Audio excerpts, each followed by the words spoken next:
안녕하세요. 무진입니다. 우리가 죽는다는 거 다시 태어나기 싫으신 분이 많으시죠. 그래서 죽고 나면은 나는 태어나지 않을 거야. 그런 분들이 참 많이 계셔요. 사는 게 얼마나 질리고 괴로웠으면 이런 생각을 하겠어요. 우리 주위에서도 나는 다시 태어나기 싫어.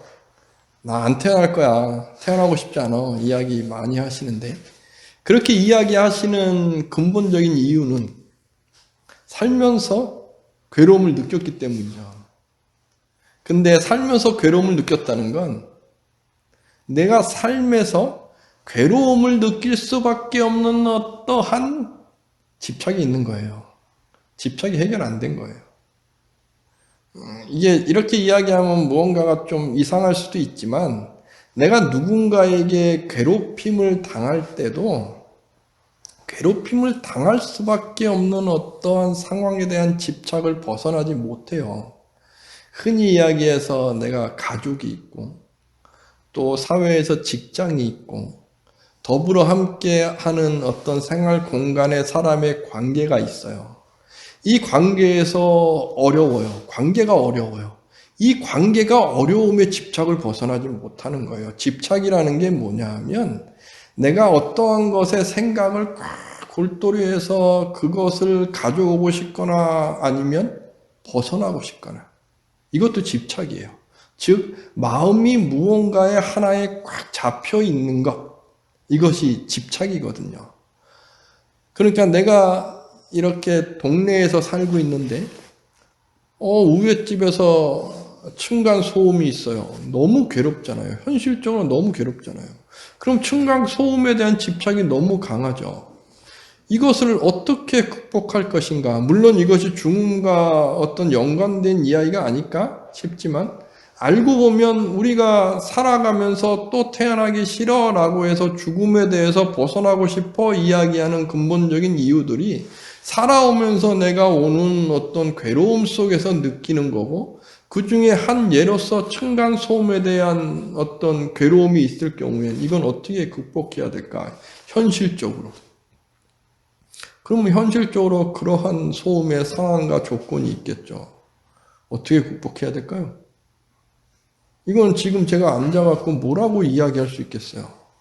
불교적으로 아니면은 삶의 지혜로서 쉽게도 이야기할 수도 있겠지만 또 한편으로는 그러한 괴로움이 있는 분은 자다가도 잠도 못 자요. 저도 그러한 경험이 있었거든요. 저 밑에 이제 절에 있는데, 이렇게 새벽이 되면, 막 이렇게 소리가 들려요. 자다가 한 2시쯤에 그런 어떤 소리 때문에 깨면 다시 잠들기 힘들어요. 한 1시간 동안 그래요. 그러면 3시에 또 잠은 되지 않느냐? 잠 안 와요. 그럼 하루 망치는 거죠. 그래서 찾아가서 이야기했는데 그분들은 저한테 이야기하는 거죠. 아니 스님 새벽에 목탁 소리 듣는 거 우리도 깨웁니다. 할 말이 없더라고. 할 말이 없어요. 야, 그 다음에 저는 집착을 벗어났어요. 제가 창문을 딱 닫고 겨울이고 여름이고 창문 안 열어요. 왜? 나도 괴로움을 주는 걸 아니까. 맞아. 내가 새벽에 목탁하고 4시에 목탁하고 또 저녁에 목탁하고 이 소리가 누군가에겐 괴로움을 줄 수 있구나. 거기서부터 그러니까 저는 현실적인 상황에서 이러한 상황이 됐고 이렇게 벗어나게 됐고 그러니까 이야기를 할 수 있는데 그렇지 않다 그러면 이 괴로움이 내 삶의 괴로움이 되는 거죠. 인생이라는 걸 살아가다 보면 저는 지금 이제 출가해서 이렇게 단순하게 살아가니까 그런 것이 크게 얽히고 설키지 않지만 어떤 집단 속에서 살 때는 어떤 관계 속에서 얽히고 설키는 것이 많이 있고 지혜롭지 못한 어떤 괴로움 같은 게 있죠. 거기에서 그런 것을 이겨내지 못하고 거기에 괴로움을 계속 느끼며 사는 것에 대한 그래서 죽음이라는 것에 대한 극복을 내가 죽고 나면 이 세상 다시 나는 태어나서 이러한 걸 겪기 싫어요 라고 이야기하시는 분들이 있으시죠. 인생을 이야기하면서 인생을 관조할 때 괴로운 거니까. 그런데 제가 참 경악스러운 말씀을 드린다고 하면 그러한 생각을 하시는 분은 110% 다시 태어나요. 반복돼서. 인간은 그래요. 그래서 불교에서는요, 내가 삶이 힘들어서 내 삶을 스스로 포기하잖아요. 그러면 그 인연의 인과가 해결이 안 됐잖아요. 또 반복돼요. 이겨내는 방법이 내가 찾아야 되는 거예요. 내가 정말 힘들어도 그것을 극단으로 찾으시면 안 돼요. 또 와요. 또 와. 죽는다고 해서 내가 벗어나는 게 아니에요. 우리 불교적인 세계관에서 연기라는 틀에서 봤을 때 죽음이 있을까요? 죽음 없어요. 죽는다는 건 뭘까요? 우리가 죽음을 이야기할 땐 우리는 죽음을 언제나 보며 살아요. 그래서 누군가는 나이 들고 사고가 있고 무언가면 죽는다는 걸 눈앞에서 펼쳐지는 걸 쫙 봐요. 그리고 우리는 이러한 사람을 못 봐요. 영원히 살고 있는 사람을 못 봐요. 그렇기 때문에 나도 죽는다는 것을 알아요. 우리는. 죽음이라는 것은 여기에 있어요. 나는 꼭 죽어요. 그리고 우리는 과거 기억을 못해요. 그죠? 그런데 불교에선 과거를 기억 못하지만 과거의 기운이 와가지고 지금의 선과 업이라는 업력의 세계에서 행복과 불행이 그 기운들이 나를 지금 좌우하고 있다라는 이야기를 해요. 그죠? 그렇지 않고는 우리가 해결 못하는 이야기들이 너무 많아요. 그 중에 제가 예를 많이 드는 예가 스케이트 잘 하시는 그분이 다들 똑같이 연습을 하는데 이분은 더 잘해요. 이거는 과거의 전생이라는 것을 이야기 안 하고는 이야기할 수 없죠. 그러나 우리 불교에서는 고정된 실체가 있어서 저장되는 게 아니고 변화하는 업 속에서 그 행위의 기운이 저장되는 거기 때문에 우리가 글로 써 있는 소설과 같은 이야기가 저장되는 게 아니에요. 기운이 저장돼요. 기운이. 그러니까 과거는 기억할 수 없어요. 현재의 기운이 있어요. 여기에서 내가 정말 힘들어서 삶을 포기한다는 건 과거 전생에서 이 기운을 이끄는 숙제들이 다가와 있는 거죠. 이 안에.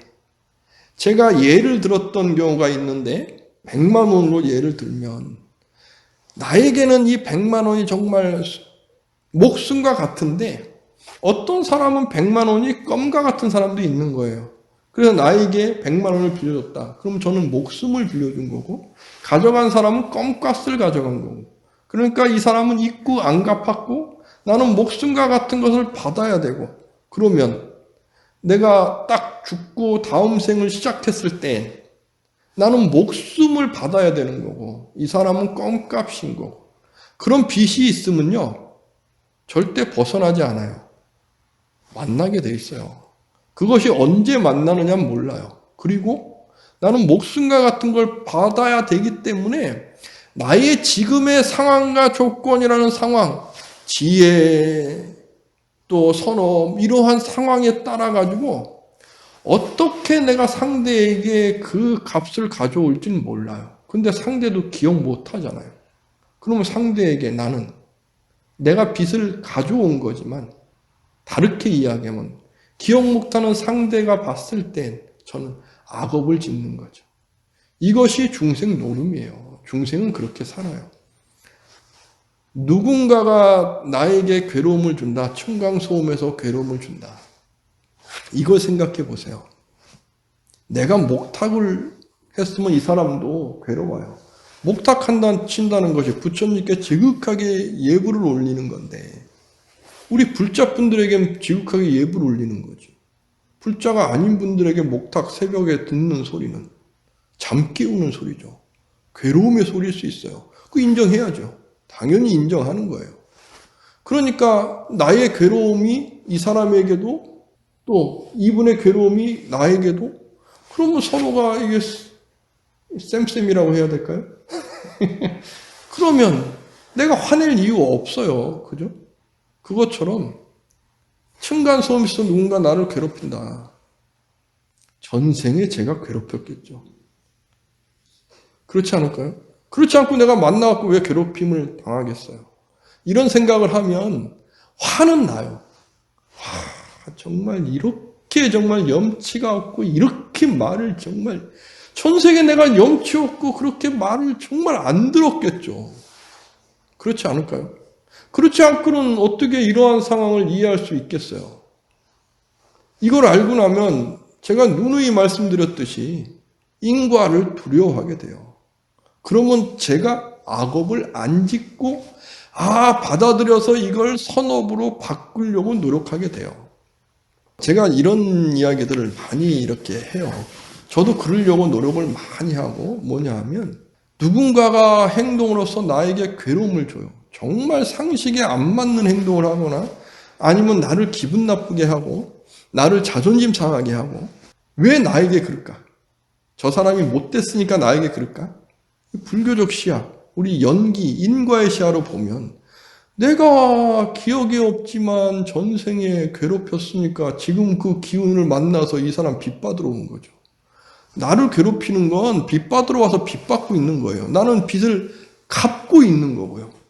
그걸 알면 지극하게 갚아야죠. 그렇지 않을까요? 그런데 이게 힘들다? 아니 이거 아니면 해석이 안 되는데 나의 삶에서 그럼 현명하게 이렇게 해석을 해야죠. 이게 명상의 지혜의 힘이에요. 현명하게 해석을 해야죠. 그러면 상대에게 내가 이 상대가 나를 괴롭혀서 대항해서 상대에게 또 싸우든가 아니면은 상대와 뭐 나 안 할 거야 이렇게 하든가 내가 피하든가 정말 내가 견디기 힘들면 피해야 돼요. 그러나 피할 때는 내가 견딜 수 있는 사람을 만들기 위해서 피하는 거예요. 피해봐야 또 만나요. 악업은 또 오게 돼 있어요. 내가 악업을 치르질 않았으니까. 그러면 상대가 그런 게 왔을 때 상대에게 내가 치룰 수 있는 지혜를 키워서 그걸 치러줘야 나는 그 인과가 끝나요. 즉 내가 괴로워서 태어나기 싫어요. 태어나기 싫으시면 정말 해야 될 건 이거예요. 나를 괴롭게 했던 모든 분들에게 그 괴로움을 다 갚아줘야 돼요. 그러면 태어나지 않아요. 열반에 드는 거죠. 부처님의 경지에 드는 거죠. 그러나 내가 그렇게 못하고 있다 그러면 세세생생 살면서 풀며 사는 거예요. 그런데 내가 너무 끔찍하게 사는 게 힘들어요. 내가 끔찍하게 사는 게 힘들게 스스로 만들고 있을 수 있어요. 나는 가면 누군가가 나에게 시비 걸어요. 내가 시비 걸게 만들고 있을 수 있어요. 어디 갔는데 나는 계속 사고당하고 다쳐요. 전생에 내가 누군가 때린 사람일 수 있어요. 그러면 금생에 받아들이는 거죠. 정말 받아들인다는 게 끔찍할 수도 있어요. 그러나 받아들일 수밖에 없어요. 우리가 인과나 연기를 안다면 받아들여서 갚아주는 거죠. 그런데 어느 부분에서는 받아들일 수 없어요. 그러면 닫아야죠. 그리고 내가 받아들일 수 있는 힘을 키우는 거죠. 그게 수행이에요. 그게 명상과 기도, 수행이에요. 그게 키우고 또 키워서 받아들일 수 있는 상태가 됐는지 안 됐는지 확인해보고 안 된다. 그러면 또 딱 닫고 또 키우는 거예요. 이게 된다 그러면 풀고 사는 거예요. 그리고 그럴 수 있어. 상대가 그럴 수 있어. 내가 자꾸 귀에 거슬려요, 상대가. 상대 행동도 귀에 거슬리고 눈에 거슬려요. 왜 거슬릴까?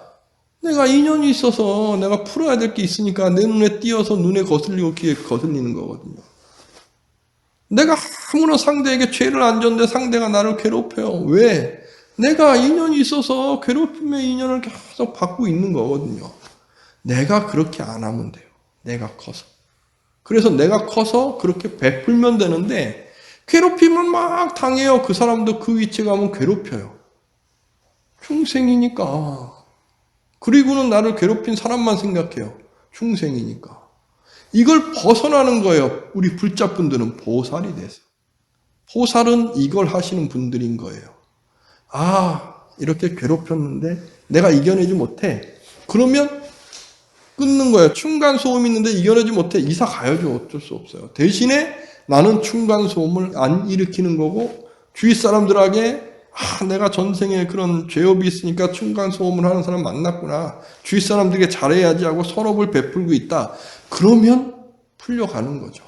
그리고 그렇게 하고 또 층간소음 한 사람이 왔어. 그러면 층간소음이 정말 악업으로 들리지 않고 다르게 들리고, 그것은 또 그때의 어떤 큰 거로 들어오지 않을 수도 있고 들어오지 않아요. 내가 어떻게 선업을 짓고 어떻게 해결하고 있느냐에 따라서.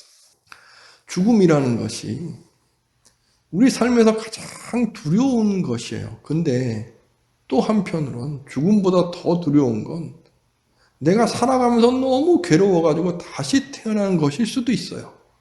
그래서 이러한 죽음보다 더 두려운 다시 태어나기 싫어요 라고 이야기하시는 분들도 많이 들어요. 제가 김혜자 씨 나오시는 드라마 이렇게 보면서 좀 펑펑 울기도 하고 이렇게 봤는데, 그거 보면서 삶이라는 게 뭘까? 삶이라는 것은 정말 소설가 같아요. 어떤 분은 정말 이야기했을 때 어떻게 이런 삶을 견딜까라고 이야기할 수도 있고, 근데 또 한편으로 보세요. 그러한 괴로움을 주면서 사는 사람도, 상대방은 괴로움을 줘서 상대방을 정말 어떻게 이렇게 괴로움까지 줄 수 있을까 하며 사는 사람도 많이 있어요. 우리 바로 눈앞에 있죠. 저기 북한의 김정은 씨. 그 사람, 그 북한의 인구가 2,500만, 3천만인가요? 그 중에 한 99.9%는 얼마나 괴롭히고 있어요. 본인의 그 인과는 어떻게 받을 거예요? 본인은 기억 못 하겠죠. 그죠? 그 인과 받았을 때 본인은 어떻게 풀 거냐고요. 그거랑 똑같아요. 우리가 기억 없을 때 괴롭힘을 줬기 때문에 받은 거예요. 그걸 안다고 하면 지금 순간순간 그걸 풀고 사는 거죠. 그래서 지혜를 일으켜서 풀고 기도를 통해서 내가 복을 지어서 풀고 살아요.